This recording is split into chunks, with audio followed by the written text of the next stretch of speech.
আসসালামু আলাইকুম। Hello everyone, সকলে কেমন আছেন? আমি আছি আলহামদুলিল্লাহ ভালো। পিঠা খেতে কার না ভালো লাগে বলেন? পিঠা তো খেতে সবাই পছন্দ করে। তো ভাইরাল এই টুপি পিঠার রেসিপিটি দেখাবো আজকে। তো প্রথমে আমি কড়াইতে কিছু পানি দিয়ে দিলাম। এতে আমি গুঁড়ো দুধ ব্যবহার করব। এটা মূলত সুজি তৈরি করার জন্য। পিঠার ভিতরে যে পুরটা আছে আমি ওইটা সুজি দিয়ে তৈরি করেছি। তো সেইটা করার জন্য আমি গুঁড়ো দুধ ব্যবহার করেছি। এতে সুজিটা দিয়ে দিলাম গুঁড়ো দুধটা মিক্স করে নেওয়ার পরে। আপনারা চাইলে যেকোনো কিছু দিয়েই পুরটা তৈরি করতে পারেন, আর যার যেটা অভিরুচি আর কি। আমি এটা সুজি দিয়েই করেছি। তো এখানে কিছু বাদাম কুচি দিয়ে দিলাম সুজির মধ্যে, তাহলে স্বাদটা একটু ভালো লাগবে খেতে। তো সুজিটা একটু শক্ত টাইপের করেই তৈরি করে নিতে হবে। তো দেখতেই পাচ্ছেন কেমন হলো। এরপরে লাগবে আমার কিছুটা গুড়। তো আমি গুড়টা কেটে নিচ্ছি। তো কেটে নেওয়া হলে এগুলো আমি ব্যবহার করব একটা খামির তৈরি করার জন্য। পিঠার জন্য যে ডোটা হবে আর কি, আমরা গ্রামের ভাষায় এটা খামির বলি। তো সেই ডোটা তৈরি করার জন্য পানিতে কিছুটা গুড়ের দিয়ে নিলাম, যার যেমনটা মিষ্টি দরকার। তো এতে কিছুটা নুনও দিয়ে দিলাম। সব কিছুই এখন এই পানিটাতে মিক্স করে নিব। পানিটা ফুটিয়ে আসলে আমি এখানে আটা দিয়ে দিব। আপনারা রুটি বানানোর জন্য যেভাবে ডো তৈরি করেন ঠিক সেই প্রসেসে এইটা তৈরি করতে পারেন, কোনো সমস্যা নাই, শুধু মিষ্টিটা অ্যাড করা এই। তো দেখুন কেমন হলো সেই ডোটা।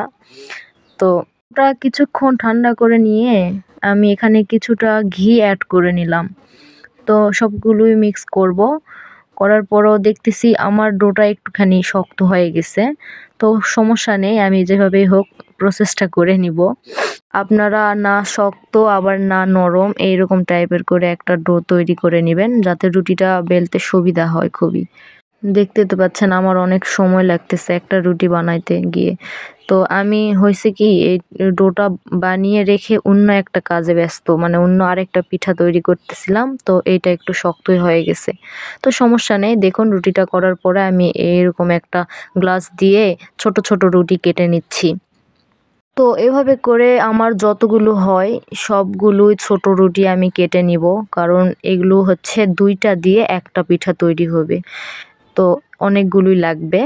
তো দেখতেই পাচ্ছেন সবগুলোই তৈরি করে নেওয়া হয়ে গেছে একটা রুটি থেকে।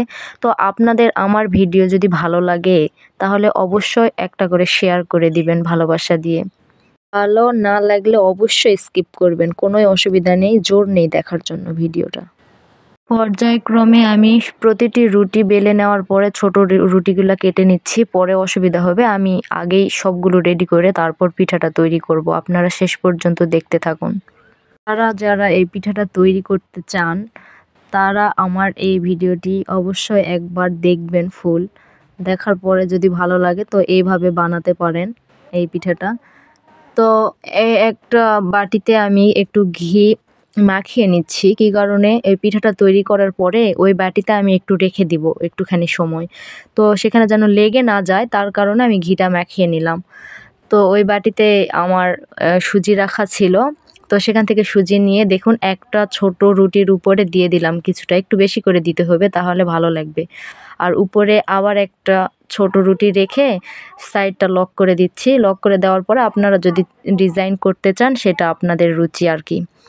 তো আমি সব রকমের ডিজাইনই তৈরি করেছি, কিছুটা সিম্পল আবার কিছুটা সাইড মুড়িয়ে দিলাম। এই যে এটা দেখুন সাইডটা একটু মুড়িয়ে মুড়িয়ে ডিজাইন করতেছিলাম। আমি অতটা পারি না, তারপরও যেটুকু পারি চেষ্টা করেছি। যেটুকু পারি সেইটুকুই আপনাদের দেখানোর চেষ্টা করলাম। তো ভালো লাগলে তো অবশ্যই একটা করে সুন্দর কমেন্ট করবেন। সবাই সবার পাশে থাকলেই তো এগিয়ে যাওয়া সম্ভব, তাই না? হিংসা করে কি করবেন? আজকে হিংসা করবেন, আপনি কোনোদিন আগাতে পারবেন না। তো দেখেন আমার সবগুলো পিঠা তৈরি করা হয়েছে। তো আমি এখন এগুলোকে ভাপ দিব। তো ভাপ কিভাবে দিচ্ছি সেটা দেখুন, অবশ্যই হাসাহাসি করবেন না কেউ। পুরনো একটা ঝাঁকা ছিল, তো সেখানে আমি এগুলোকে ভাপিয়ে নিয়েছি। তো দেখুন সবগুলো পিঠা আমাদের রেডি।